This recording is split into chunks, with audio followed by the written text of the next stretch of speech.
Assalamualaikum warahmatullahi wabarakatuh. Salam dan bahagia Bapak Ibu Guru Penggerak. Saya Retno Larasati, calon guru penggerak Angkatan 10 dari Kabupaten Bogor. Pada kesempatan kali ini, saya akan memaparkan aksi nyata modul 1.4 tentang budaya positif. Aksi nyata saya dilakukan dalam modul luring dengan mengundang rekan guru dan kepala sekolah tempat saya mengajar.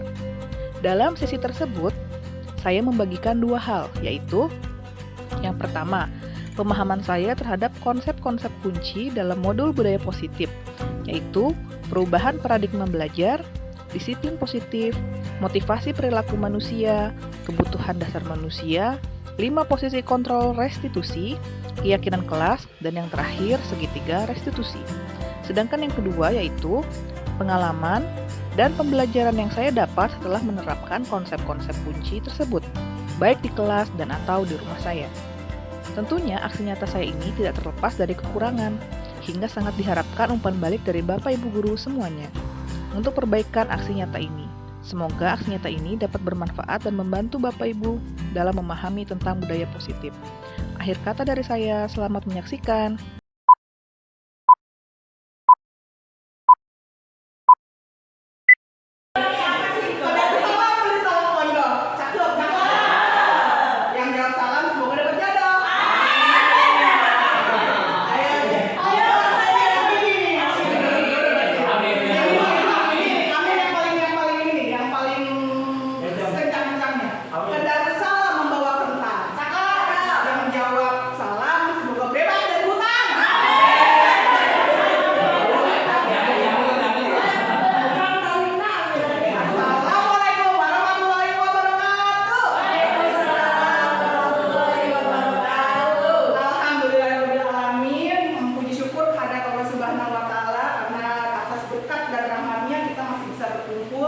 Di hari yang cerah ini bersama saya,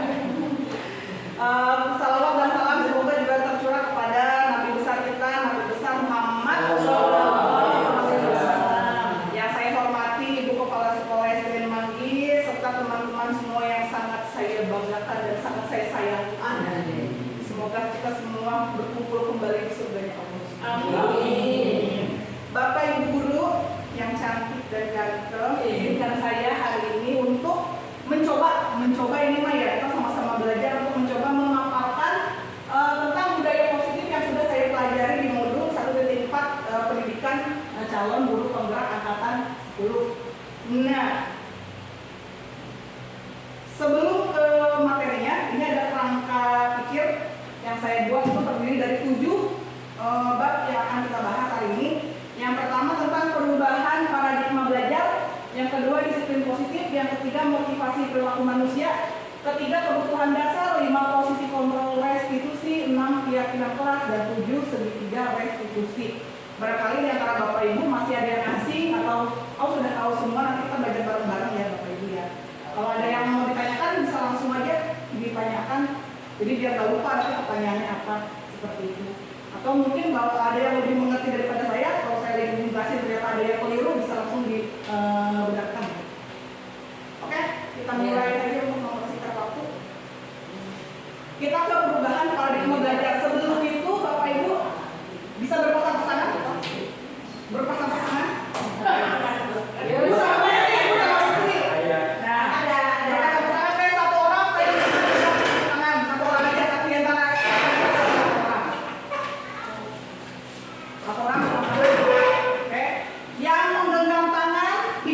Sesuatu yang sangat berharga, sangat dicintai, sangat dilindungi, ada di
kita mau membuka atau menutup hingga mana? Betul. Jadi motivasi itu datangnya dari diri sendiri. Orang lain mau membujuk, mau merayu, ngasih duit 100. Kalau kita nggak memilih untuk membuka, nggak akan terbuka. Jadi motivasi itu sudah datangnya dari diri kita sendiri, bukan dari orang lain, bukan dari eksternal, tapi dari prinsip kita. Nah, disinilah membuka untuk materi yang pertama, perubahan paradigma belajar. Kenapa perubahan paradigma? Karena selama ini kita sebagai guru itu merasa memiliki kontrol atas murid kita. Gitu. Nah, sampailah di sini kita ke teori pilihan atau ilusi kontrol yang ini adalah pencetusnya dari Dr. William Glasser. Dia adalah psikiater dan pendidik asal Amerika. Jadi menurut beliau ada 4 ilusi kontrol yang dimiliki oleh yang ditemukan oleh dia melalui penelitian. Yang pertama itu ilusi bahwa guru mengontrol murid. Jadi selama ini kita merasa bahwa kita mengontrol murid, padahal bukan. Murid yang memberikan izin kepada kita untuk mengontrol dirinya. Seperti itu ilusi yang pertama. Yang kedua, ilusi bahwa semua penguatan positif efektif dan bermanfaat. Iya, dalam jangka pendek. Bujukan-bujukan kita itu kan penguatan positif ya. Itu memang dalam jangka pendek itu akan bisa gitu dilaksanakan sama murid, tapi dalam jangka panjang itu akan menjadi tidak efektif. Seperti itu. Yang ketiga, ilusi bahwa kritik dan membuat orang merasa bersalah dapat menguatkan karakter. Karena kita bilang ke murid kita, gitu aja nggak bisa, walaupun tidak kasar. Tapi kalau nggak bisa gitu, gitu aja nggak bisa. Nah, itu sebagai kritik, tapi apa dampaknya ke murid?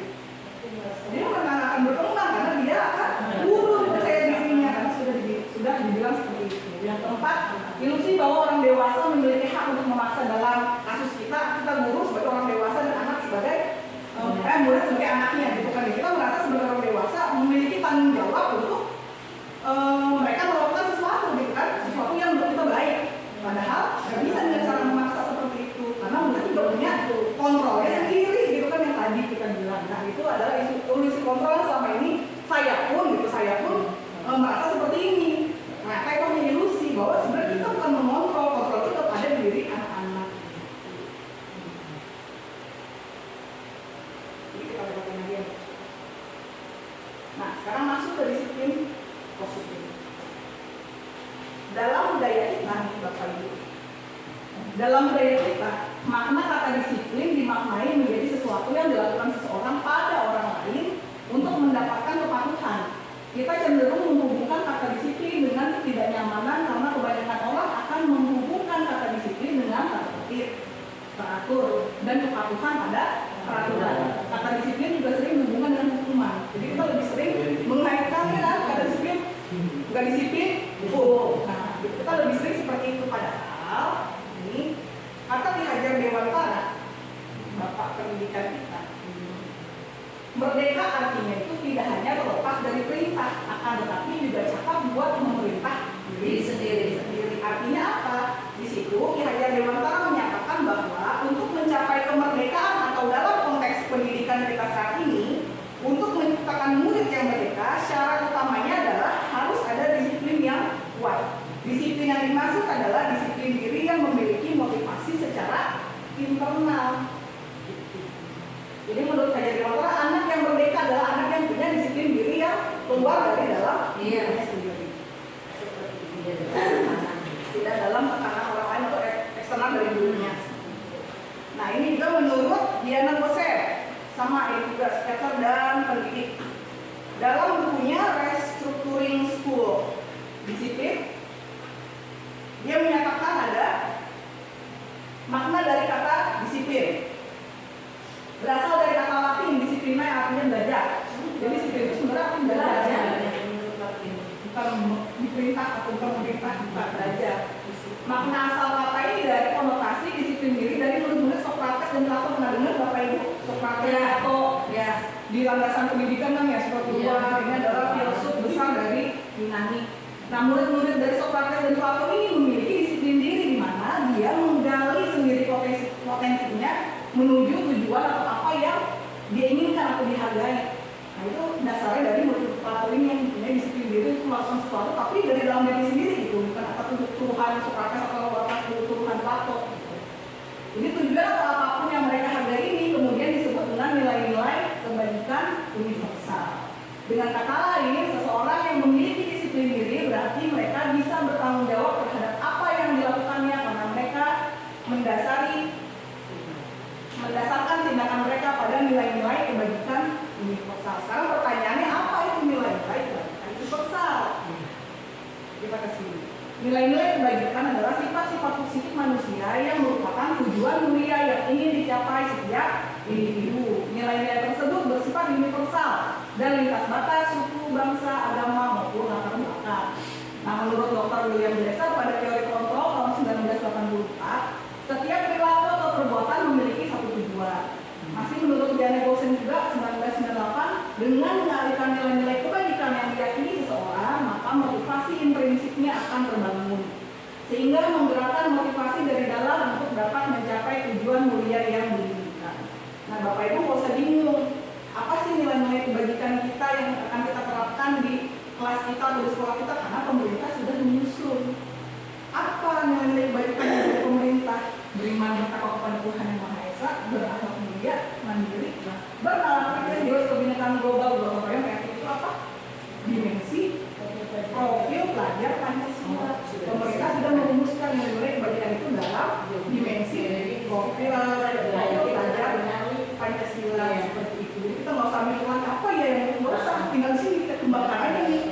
Gitu dalam pembelajaran kita sehari-hari.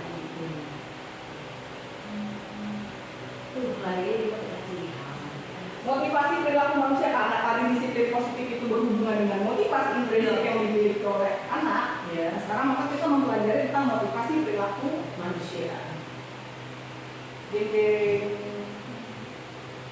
berarti itu diajar di waktu itu berapa ratusan yang lalu dan masih jauh pakai sampai sekarang. Iya, berarti kan memang. Dan sebelum teori-teori dari Amerika itu muncul, ya sudah lebih dulu. Itu langsung yang pelajar kedua. Itu dari zaman dulu, kita belum paham apa sih itu maksudnya. Yang berbeda ini yang mengangkat bahwa pembelajaran dari antara ini. Nah itu siapa gitu yang mengangkat? Ya dia mau filosofikan sendiri pemikiran-pemikiran dia, Bu. Bukan yang membuat kinerja wartawan yang dimasukkan ke sekarang itu dipakai begini itu berarti kan pakar-pakar pendidikannya.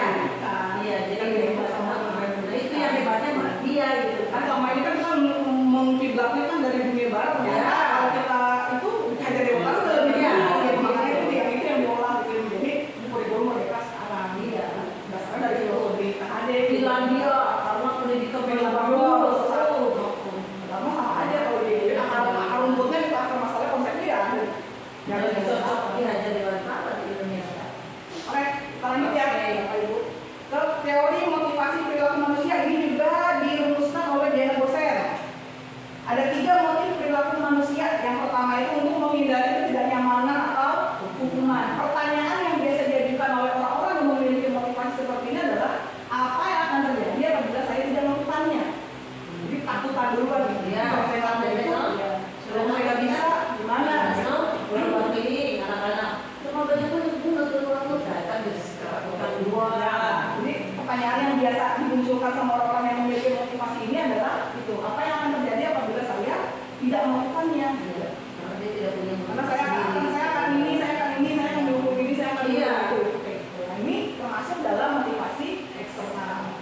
Yang kedua adalah untuk mendapatkan imbalan dari orang lain atau institusi. Pertanyaan yang sering muncul, apa yang akan saya dapatkan apabila saya melakukannya? Kalau ini tidak melakukannya, apa yang akan saya dapatkan nih kalau saya datang tepat waktu setiap hari? Saya akan mendapatkan reward, voucher belanja 500.000 dari kepala sekolah gitu misalkan ya. Nah, ini termasuk dalam motivasi eksternal karena datangnya dari luar.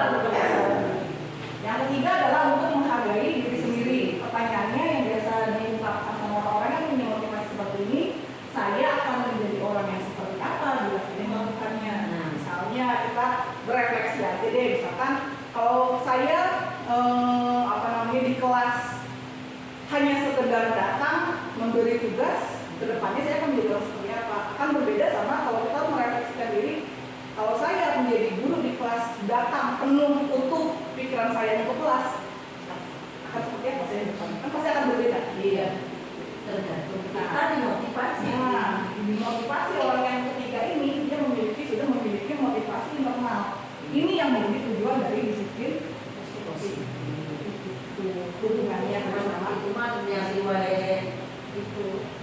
hitung-hitungan itu kalau dia motivasinya ekstra hitung-hitungan. Yang aku hitung-hitungan nggak mau dapat hukuman, Iya. hitungan Iya. dia gitu dari penundaan. Nah, yang jadi menariknya adalah di sini Bapak Ibu. Ternyata penghargaan itu juga bisa menghukum. Ini saya refleksi dari diri saya sendiri ya di kelas. Awal saya menjadi guru kelas itu saya selalu memberikan penghargaan kepada anak-anak. Siapa yang paling cepat mengerjakan tugas, siapa yang paling rajin datang ke sekolah, siapa yang sikapnya paling baik, selalu saya kasih penghargaan karena saya merasa itu akan meningkatkan motivasi anak. Ternyata penghargaan itu pun gitu bisa bersifat menghukum ternyata. Dampak dari pemberian penghargaan, pengaruh jangka panjang, jangka pendek seperti tadi. Jangka pendek mungkin akan berpengaruh, tapi secara jangka panjang itu akan jadi nggak efektif lagi karena mereka akan tergantung buat ngasih ya udah nggak usah. Ngasihnya kan berbeda.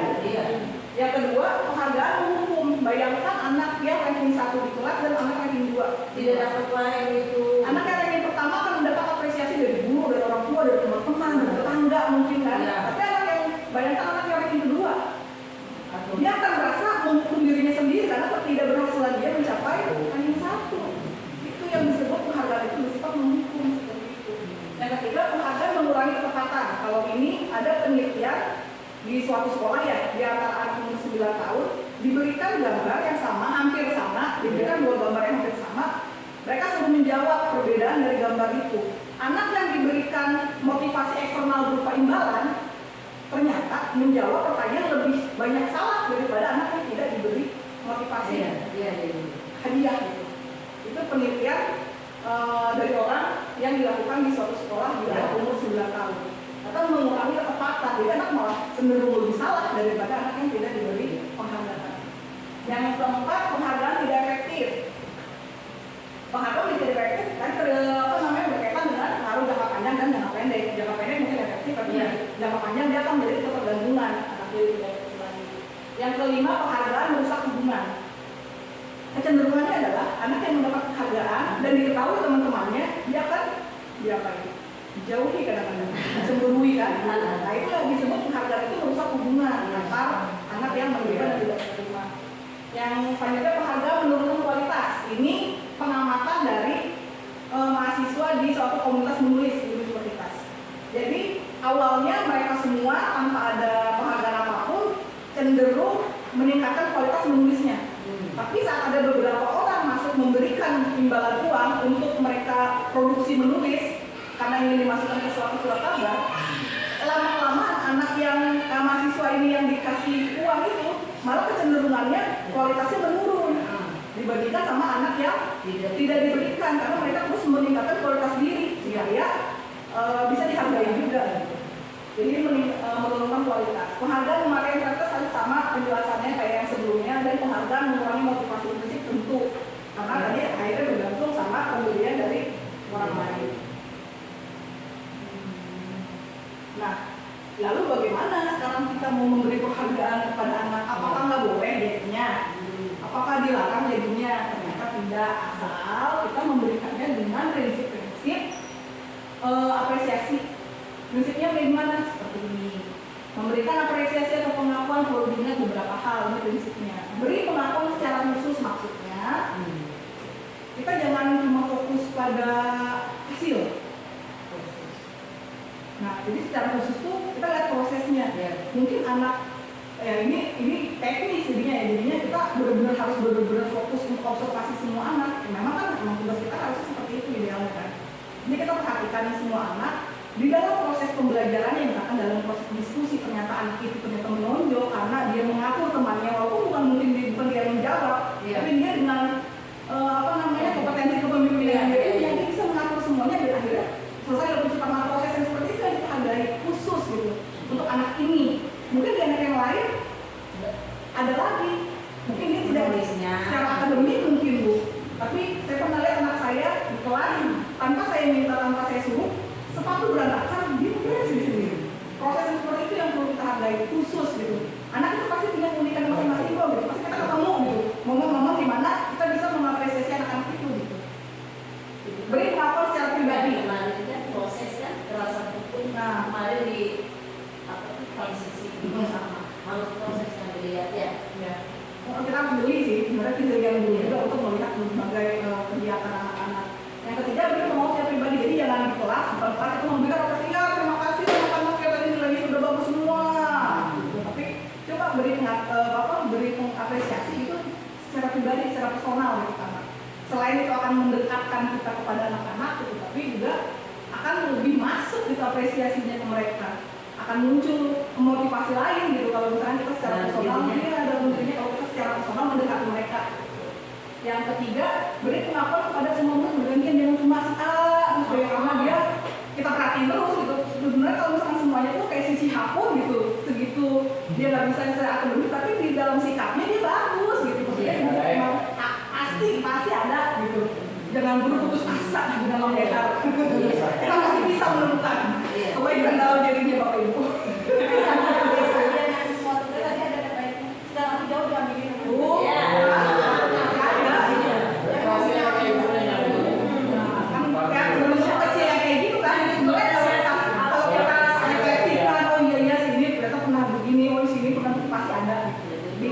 Bismillah aja gitu, masih ada jalannya, masih ada sesuatu yang kita udah lakukan dan berdampak sama pasti ada, udah yakin aja itu. Iya. Jangan hanya bisa nulis, baca, tulis, menyelesaikan matematika enggak, gitu kan ya? Dengan sisi lainnya. Ya, karena saya juga sama gitu, karena aku yang pinter nih, itu udah jadi nyatanya di situ, terus padahal yang lain enggak itu, kadang-kadang juga saya masih lupa, sombong. Nah, makanya sekarang kita harus belajar gitu memperhatikan semuanya gitu. Yang keempat, beri pengakuan secara konsisten. Jadi jangan karena mungkin ada penguatan dari pengawas atau penguatan dari kepala sekolah, hari ini kita memberikan apresiasi kepada semua, tapi nanti seminggu kemudian ini Bapak kenapa? Nah, iya. Jadi itu diapresiasi sekarang enggak gitu. Jadi berikan apresiasi secara konsisten. Lagi banyak masalah nih Bu Guru. Yang terakhir, sama kayak tadi, fokus pada proses. Jadi jangan hanya hasil pasti. Iya. Kerja kita contoh nih, bagaimana cara kita mengapresiasi anak. Ini ada template-nya ternyata. Dari mulai membuka, nilai kebajikan apa yang mau kita angkat, sama situasinya seperti apa. Contoh nomor 1. Kemarin Ibu perhatikan, nah ini pembukanya nih. Kemarin Ibu perhatikan, apa nilai kebajikannya? Oh, rasa empatimu besar sekali, nak.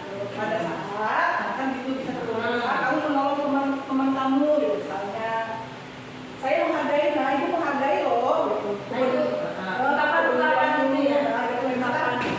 Beresin sendal juga nih, Ibu menghargai banget tadi Askia peduli untuk membereskan sendal yang berantakan. Nah, yang kecil-kecil kayak itu aja, itu lebih kena gitu, daripada memberikan uang atau apa. Terima kasih untuk rasa tanggung jawabmu pada saat kamu mengungut kertas-kertas yang berdasarkan dari hal-hal seperti itu gitu. Jadi pembukaannya sama dengan pengungkapan apresiasi tadi kepada perilaku anak. Nilai kebajikannya apa, sama situasinya bagaimana. Cantik banget, seperti dua-duanya seperti itu kamu gurunya. Gitu. Ini perlu pembiasaan, nggak mungkin bisa langsung gitu. Makanya nanti, Ibu Laras jadi nggak perlu pembiasaan, nggak perlu baku seperti ini. Cara Bapak Ibu masing-masing aja. Iya, lebih ya sih. Iya, dia pintar banget tadi diberesin sepatu. Gitu. Kabir gitu, kabir ganteng. Udah bikin rame kelas, kabir, alhamdulillah jadi kelas nggak sepi kabir.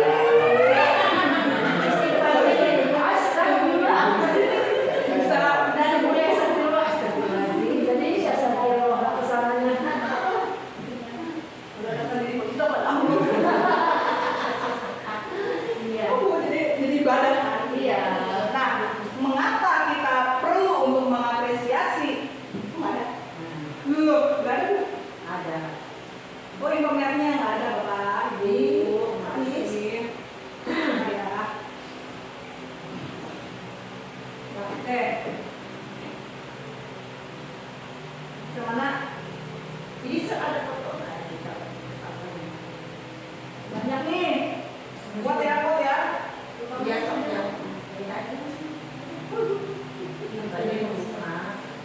Ini Nah, ini Ih, nggak muncul. Gimana? Terlalu ini apa? Terlalu tinggi kan? Ada dalam matanya. Ini mah di hide.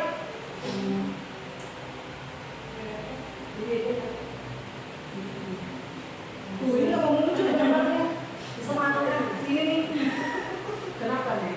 Karena internetnya Apa kita pakai file aja ya? ya, yang penting untuk layar aja. Kan biar cakep gitu Bu maksudnya tadinya mah. Kenapa sih ya? Bisa ada animation.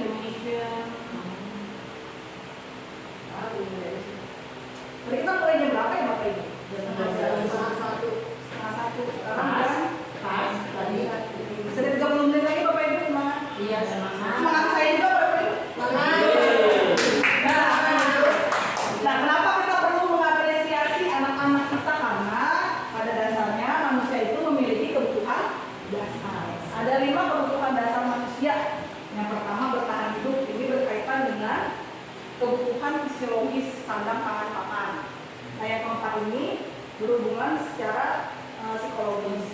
Rasa kasih sayang dan rasa diterima, kebebasan, kesenangan, dan kepuasan. Itu kebutuhan dasar.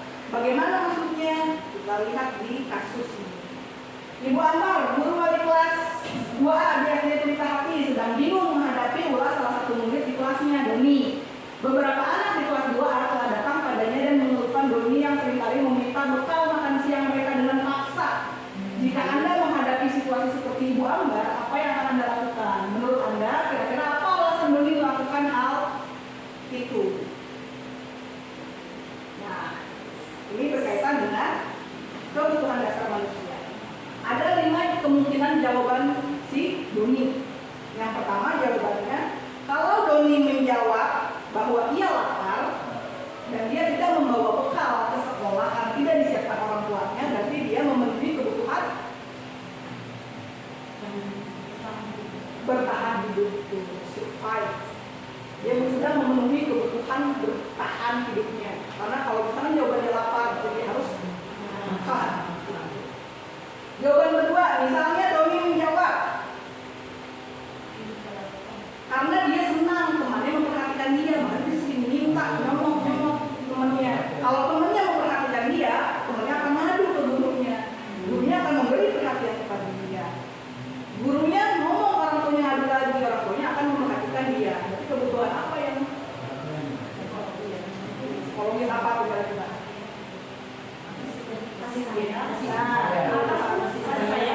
Betul, 100. Kasih sayang dan rasa diterima. Kalau jawabannya seperti itu. Kalau jawaban si Doni, dia merasa hebat. Karena teman-teman takut sama dia. Dia bosan. Penguasaan. Yang keempat, kalau dia menjawab, habis bosan makanannya terus, pengennya beraneka ragam. Kira-kira jawabannya apa? Kebutuhan apa yang Doni butuhkan saat itu? Apa? Kebebasan atau kesenangan? Kebebasan. Kebutuhan atau kebebasan dia memilih makanan dari situ. Terakhir, kalau jawaban Doni, iseng aja Bu. Karena seneng melihat teman-temannya kesel. Nah, itu adalah kebutuhan kan? Itu kelas aku banget itu kan? Bener. Jadi sebenarnya sikap mereka itu ya seperti kita ketahui bukan nakal. Mereka cuma ingin memenuhi kebutuhan dasar yang tidak mereka dapatkan. Gitu. Jadi seperti itu. Bisa dilanjut Bapak Ibu? Bisa. Ya. Nah, guru sekarang. Tadi kan murid ya, murid gimana kita murid. Nah, sekarang guru. Ini berhubungan dengan guru. 5 posisi kontrol restitusi. Apa itu restitusi nanti kita belakang. Kita ini. Karena kita 5 posisinya dulu nih. Sebagai guru apa sih yang biasanya kita perankan di kelas atau di sekolah ini? Ada 5 posisi kontrol yang biasa guru perankan di sekolah. Kecil nggak? Kalau itu kelihatan nggak? Ada 5 posisi kontrol guru sebagai pembuku, pembuat orang merasa bersalah, teman, pemantau, dan bedanya di mana? Bedanya kita lihatnya dari sini. Biasanya guru yang menghukum cenderung akan mengatakan ini, kalau kamu tidak melakukannya awas ya. Tapi sekali dia melakukan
Lalu posisi yang ketiga, teman.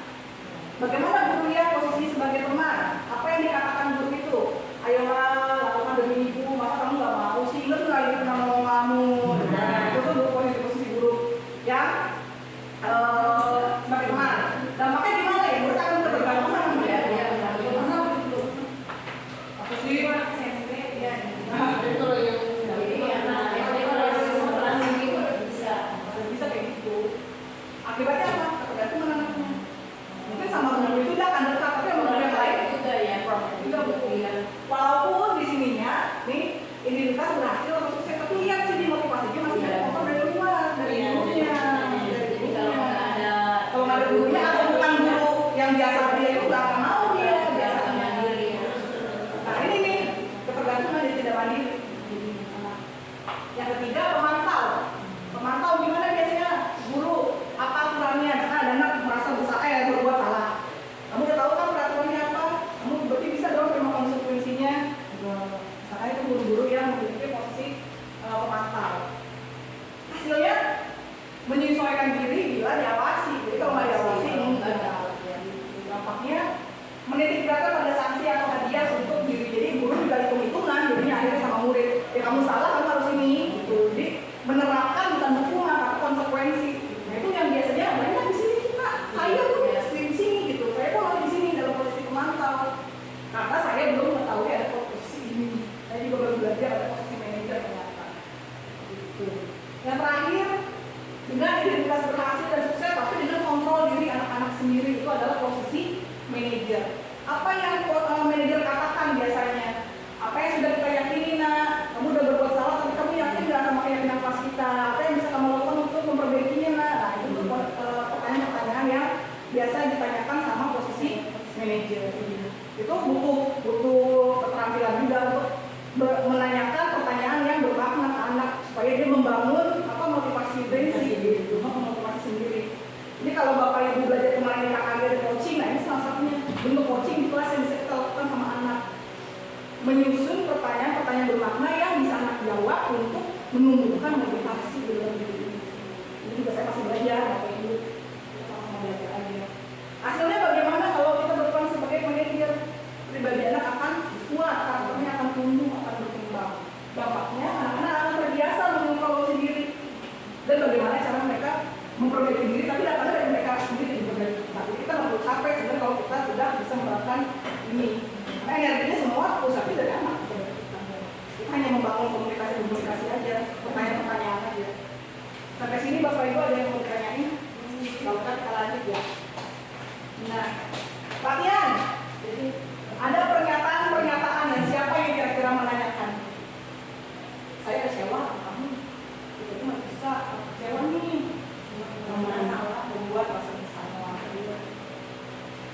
Kamu mah nggak pernah benar lakuinnya, hukum. Kita masih guru manggis sih. Tiga, ayolah lakuin demi ibu. Kalau nggak ibu dimarahin sama kepala sekolah. Sip. Apakah kamu mau mendapatkan stiker bintang hari ini? Mantap. Ih, keren. Kayaknya udah perlu aku sempat sih. Bagaimana kamu bisa menyelesaikan masalah ini, nak? Kamu udah berbuat salah nih, kayak kamu bagaimana nih? Kamu sure. Akhir berkali-kali. Sip.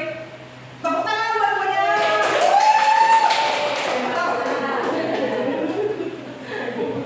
Nah, harapannya Bapak Ibu, kita sebagai pendidik di sekolah dan di kelas itu bergerak di antara dua ini, sebagai pemantau dan sebagai manajer. Harapannya seperti itu. Setelah kita forum ini, harapannya posisi pemukul, posisi pembuat orang merasa bersalah, posisi teman itu kita tinggalkan.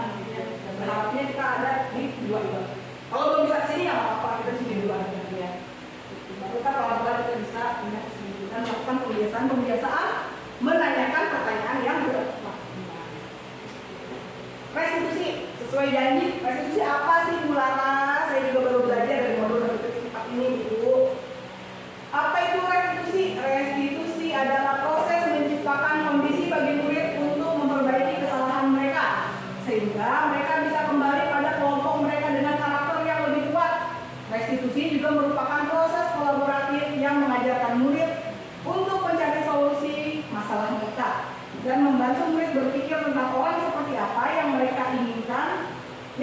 ingin menjadi serta bagaimana mereka harus memperlakukannya. Jadi ada beberapa kata kunci nih yang dicetak tebal. Mereka bisa kembali ke kelompoknya dengan karakter yang lebih kuat. Contoh, ada murid melakukan kesalahan. Biasanya kita marahin, terus saat mereka kembali ke kelas, temannya akan menjauhi kalau dia udah berbuat salah. Tapi bagaimana caranya murid berbuat salah, kita dengan kegiatan restitusi, kita kembalikan kepada temannya dengan posisi dia sudah bisa memperbaiki dirinya. Itu maksudnya. Yang kedua, kolaboratif mengajarkan murid untuk mencari solusi. Jadi kita coaching nih. Kita memberikan pertanyaan, dia jawab. Kita memberikan pertanyaan, dia jawab untuk membangun motivasi. Nah, itu adalah kolaboratif. Yang ketiga, orang seperti apa yang mereka inginkan dan bagaimana harus memperlakukan orang lain. Jadi kita membiasakan refleksi. Biar murid merefleksikan apa yang sudah dia lakukan, gitu maksudnya. Seperti itu maksudnya restitusi kegiatan untuk mengembalikan murid setelah melakukan kesalahan dengan karakter yang lebih kuat. 9 ciri-ciri restitusi bukan untuk menebus kesalahan, namun untuk belajar dari kesalahan. Kita sering mendengar belajar dari kesalahan, maksudnya apa sih? Saya sebagai orang dewasa aja kadang masih bingung belajar dari kesalahan maksudnya apa. Ya maksudnya kita merefleksikan lagi ke dalam diri kita saat kita melakukan kesalahan, kita belajar dari kesalahan itu bagaimana caranya dengan memperbaiki hubungan. Seperti tadi, anak yang apa namanya berbuat kesalahan bukan dijauhi tapi kita dekati dengan cara-cara restitusi. Memberikan tawaran bukan paksaan. Jadi apa yang bisa kamu lakukan untuk memperbaiki hal itu? Bukan, udah kamu salah kamu harus A, B, dan C gitu. Nah, yang kita kasih paksaan, tapi kita tawarkan apa yang bisa kamu lakukan untuk memperbaiki kesalahan kamu. Gitu. Restitusi menuntun untuk melihat ke dalam diri kayak tadi, membangkitkan atau mengembangkan motivasi prinsip dalam diri. Restitusi mencari kebutuhan dasar yang mendasari tindakan. Seperti tadi kita mencari kira-kira anak ini nakal karena apa? Kebutuhan bertahan hidup kan, perlu diterima atau dikasih kasih sayang kan, penguasaan kan, kesenangan atau kebebasan. Nah, itu yang perlu kita gali. Nah, restitusi diri adalah cara yang paling baik. 7, restitusi fokus pada karakter bukan tindakan. Jadi bukan pada hasil tapi proses. 8, restitusi fokus pada solusi. Jadi bisa kita bilang, nah semua orang itu pernah melakukan kesalahan, ini juga pernah kok melakukan kesalahan. Jadi kita rangkul dulu gitu, bukan langsung disalahkan, tapi kita akui dulu itu salah, tapi kita juga pernah kok melakukan kesalahan itu. Jadi biar anak lebih menerima apa yang kita nasihati. Maksudnya seperti ini. 9, restitusi mengembalikan murid yang berbuat salah pada kelompoknya seperti tadi, supaya tidak dijauhi teman-temannya. Bagaimana cara kita mengembalikan anak-anak yang salah ke kelompoknya dengan karakter yang lebih kuat. Kenapa sih Mularas? Kenapa nggak peraturan aja? Kenapa sih harus ada keyakinan kelas? Gitu? Alasannya ini, untuk mendukung motivasi intrinsik kembali ke nilai-nilai keyakinan lebih menggerakkan seseorang dibandingkan dengan mengikuti serangkaian peraturan-peraturan. Jadi kita hanya tidak butuh peraturan, tidak hanya butuh peraturan, tapi kita juga butuh keyakinan kelas yang diyakini sama semua orang untuk dilaksanakan di kelas dan di sekolah. Jadi kita tidak salah ya. Kalau saya salah, saya salah. Sama, bukan saya cuma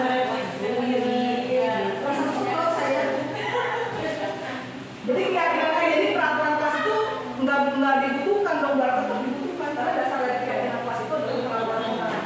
Jadi peraturan kelas ini kan biasanya masih ada kata dilarang, jangan, ya yang berkonotasi negatif. Nah itu kita ubah menjadi keyakinan kelas. Jadi keyakinan kelas itu akan terbentuklah lingkungan yang positif dan pada akhirnya akan membentuk budaya sekolah ya positif.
jangan dan segala macam tidak boleh.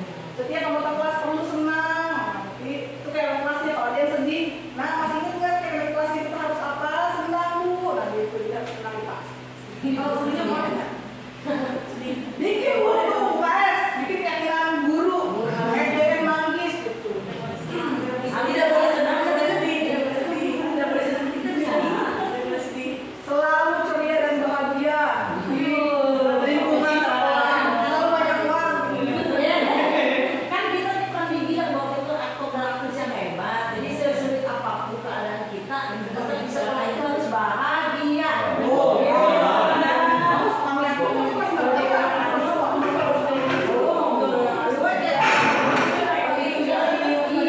Masih. Iya. Oh, ini yang kelas 1, yang kelas 5 ya bisa lebih sedikit itulah. Jadinya bisa lebih berbeda, cuma tetap nggak terlalu banyak yang terlalu banyak gitu. Selalu bersikap positif, kan maksudnya kalau orang kelas 1 positif apaan? Jadi kita tambah-tambahnya kan nggak ngerti. Kalau kelas 5 kayak lebih ngerti gitu kan. Senantiasa menjadi diri terbaik, ini contoh aja. Kalimatnya bebas asal tidak mengandung konotasi yang negatif, jangan dilarang gitu, bebas. Sesuai sama peraturan yang sudah dibuat, disaring aja nilai kebaikannya apa, nah itu yang dijadikan keyakinan. Ini contoh aja. Yang paling kayak gitu kan harus bahagia ya, terus bahagia. Itu harus dijadikan poster itu apa? Bapak-bapak Surya bahagia senyum.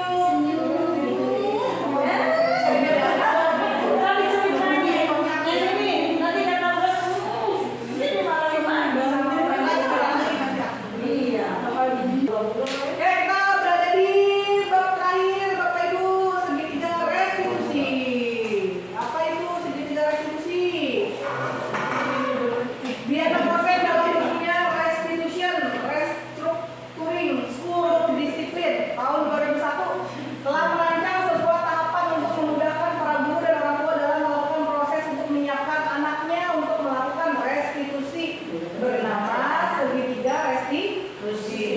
Proses 3 tahapan tersebut berdasarkan pada prinsip-prinsip utama dari teori kontrol, yaitu 1. Menstabilkan identitas, validasi tindakan yang salah, dan menanyakan keyakinan. Apa teori kontrol yang mendasari langkah-langkah ini? Yaitu yang pertama, menstabilkan identitas. Kita semua akan melakukan hal yang terbaik yang bisa kita lakukan. Validasi tindakan yang salah, teori kontrolnya apa? Semua perilaku memiliki alasannya masing-masing. Yang ketiga, menanyakan keyakinan. Apa teori kontrolnya? Kita semua memiliki motivasi internal. Ketiga, strategi tersebut direpresentasikan dalam 3 sisi segitiga restitusi. Langkah-langkah tersebut tidak harus dilakukan satu persatu secara kaku. Banyak guru yang sudah menggunakannya dalam berbagai versi menurut gaya mereka masing-masing, bahkan tanpa mengetahui tentang teori restitusi. Sebenarnya guru-guru banyak yang sudah melakukan. Iya, Udah tahu aja konsepnya kayak begini. Iya, ketika kesepakatan di kelas kan suka dibuat ya. Iya. Guru-guru belum tahu kalau ini masalahnya ternyata Segitiga restitusi. suka ada kesepakatan kan di kelas. Iya. Nah, itu kita sudah melakukan sebetulnya. Nah sekarang Ini detailnya di tahap langkah pertama menstabilkan identitas, pertanyaan-pertanyaan yang bisa kita ajukan seperti ini. Berbuat salah itu tidak apa-apa, tidak ada manusia yang sempurna. Saya juga pernah melakukan kesalahan seperti itu. Kita bisa menyelesaikan ini. Bapak Ibu tidak tertarik. Bapak Ibu tidak tertarik mencari siapa yang salah, tapi Bapak Ibu ingin mencari solusi dari permasalahan ini. dikatakan Kamu, bijak. ya kamu berhak merasa begitu, atau apakah kamu sudah menjadi teman yang baik buat diri sendiri? Itu pertanyaan-pertanyaan yang biasa muncul saat langkah menstabilkan identitas. Di langkah yang kedua, validasi tindakan yang salah, pertanyaan-pertanyaan yang biasa diajukan adalah ini, kita fokus pada hal aja. Padahal kamu bisa loh melakukan yang lebih buruk daripada ini ya, tapi kamu belum melakukan itu, kamu hebat. Nah, gitu walaupun salah, tapi kita tetap mengapresiasi gitu istilahnya. Kamu pasti punya alasan kenapa kamu melakukan itu. Kamu patut bangga pada dirimu sendiri karena kamu telah melindungi sesuatu yang penting bagimu. Itu bisa diajukan. Atau kamu boleh mempertahankan sikap itu, tapi kamu harus menambahkannya dengan sikap yang baru. Jadi penguatan-penguatan yang bisa kita lakukan melalui pertanyaan-pertanyaan di langkah validasi tindakan yang salah. Di langkah terakhir, di menanyakan keyakinan, kalimat-kalimat yang bisa kita ucapkan seperti ini. Apa yang kita percaya sebagai kelas atau keluarga, apa nilai-nilai yang telah kita sepakati, apa bayangan kita tentang kelas yang ideal, kamu menjadi orang seperti apa nanti. Berarti bisa refleksi nih, bisa refleksi semua, mungkin pertanyaan refleksi. Iya, iya. Refleksinya dulu. Jadi kita melakukan sekaligus membiasakan anak-anak untuk merefleksikan kesalahan yang kegiatan yang perbuatannya, kata-katanya gitu. Di sini. Sudah ada di tahap tanya jawab, ada yang ingin ditanyakan Bapak Ibu? Lanjut.